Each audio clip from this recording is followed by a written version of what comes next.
Naglabas po ng pahayag ang Prime Water nitong Biyernes, Mayo 2, kasunod po yan ang utos ni Pangulong Bongbong Marcos na magsagawa ng investigasyon ukol sa mga reklamo ng mga consumer hinggil sa mababang kalidad na serbisyo o palpak na serbisyo ng kumpanya na pagmamayari ng pamilya ni Camille Villar na tumatakbo naman bilang senador ngayong eleksyon.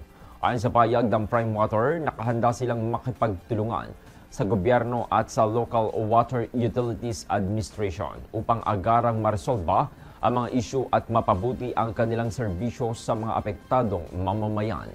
Inihayag naman ng kumpanya na patuloy nilang pinapalakas ang mga hakbang at inisyatibo upang matugunan ang mga problema at magbigay ng solusyon para sa mga consumer.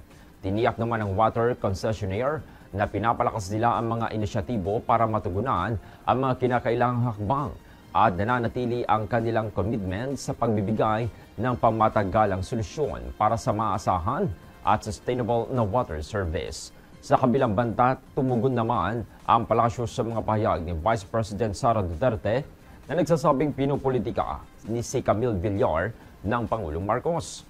Ayon sa Malacanang, hindi politika ang dahilan ng investigasyon, kundi ang pagsisigurado na matatanggap ng mga mamamayan ang nararapat na kalidad na serbisyo.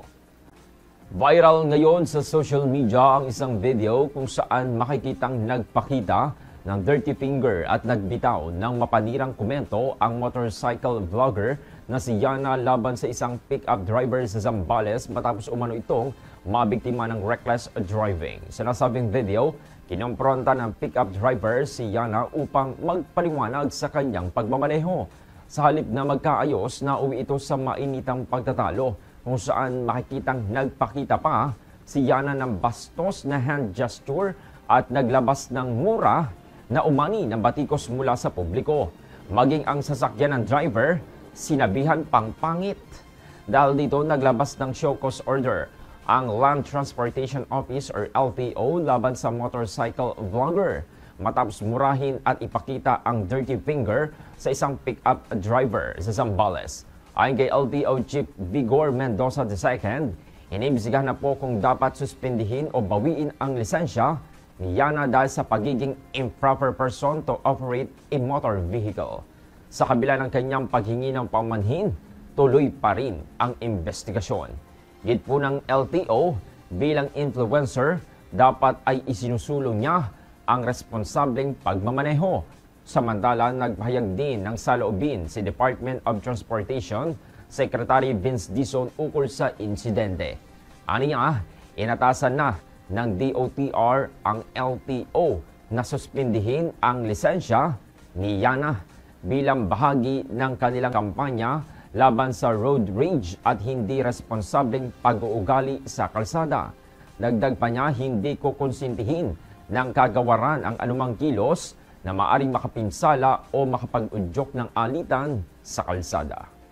Patuloy po na nagpapakita ng bahagyang aktibidad ang Bulkang Taal matapos magtala ng 36 na volcanic earthquakes, kabilang na po ang 5 volcanic tremors na tumagal ng 1 hanggang 6 na minuto sa nakalipas na 24 oras at ayon po yan sa latest update ng PBOX ngayong Sabado, Mayo 3. Naitala rin po ang sulfur dioxide flux na nasa 997 tonelada bawat araw na indikasyon ng patuloy na aktibidad ng Taal Volcano sa ilalim.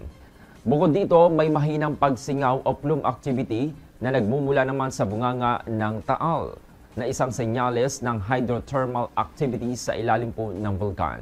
Kaugnay nito, nananatili naman sa alert level 1 ang status ng Taal Volcano na nangangahulugang may bahagyang aktibidad ngunit wala pang nakikitang banta ng mapanganib na pagputok. Gayunpaman, pinalalahanan naman pa rin ng publiko na iwasan muna ang pagpasok sa permanent danger zone, particular na sa Taal Volcano Island or TVI at mag-ingat sa posibleng biglaang pagsabog ng singaw at paglabas ng mga volcanic gases. Sinuspindi muna ang pagbebenta ng 20 pesos kada kilong bigas. Alinsunod po yan sa kautusan ng COMELEC kaugnay ng election bond. Ayon sa Department of Agriculture at National Food Authority or NFA, layon po ng hakbang na ito na maiwasan ang paggamit ng programa sa politika, lalo na ngayong panahon ng halalan. Kanina, limitado lamang po sa 10 kilo ang pinayagang bilhin ng bawat mamimili mula sa mga kabilang sa vulnerable sectors.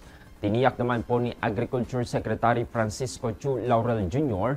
na pansamantala lamang ang pagtigil at nakikipag-ugnayan na ang NFA Region 7 para maipagpatuloy ang programa pagkatapos ng halalan.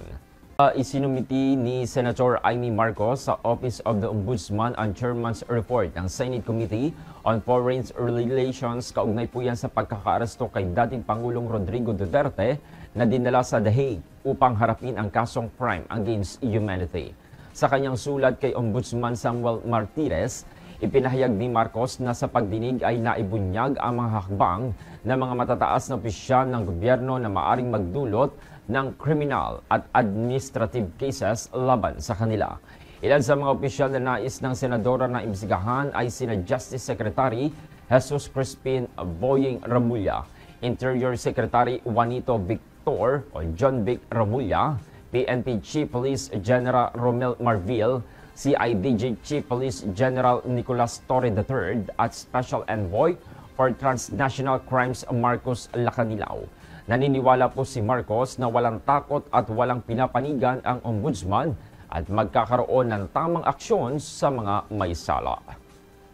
Isinailalim na po sa full alert status ang Philippine National Police or PNP bilang paghahanda sa nalalapit na halalan sa Mayo 12. Ayon kay PNP Chief Romel Marvil, nakadeploy na sa mga lugar ang kanilang mga tauhan. Mahigit 120,000 na pulis ang itinalaga upang magbantay sa higit 37,000 na voting centers sa buong bansa. Inatasan naman ni Marvil ang mga kapulisan na higpitan ang seguridad at nanawagan din siya sa publiko na makipagtulungan upang matiyak ang isang mapayapa at ligtas na halalan. Nangibabaw naman si Atisa Manalo ng Quezon Province sa 66 na kandidata at kinoronahan bilang Miss Universe Philippines 2025 sa ginanap na Coronation Night sa Mall of Asia Arena, Pasay City nitong Biyernes. Ipinasa po ang korona ni Chelsea Manalo, ang Miss Universe Philippines 2024. Hinirang naman na first runner-up si Winwin Marquez ng Muntinlupa, habang second runner-up naman si Ilana Adrawana ng Laguna. Kinilala rin sina Katrina Llagado bilang Miss Supranational Philippines, Gabriela Carvalho bilang Miss Eco International Philippines, at Chelsea Fernandez bilang Miss Cosmo Philippines. Lalaban po si Atisa sa Miss Universe 2025 sa Bangkok, Thailand sa darating na Nobyembre 21.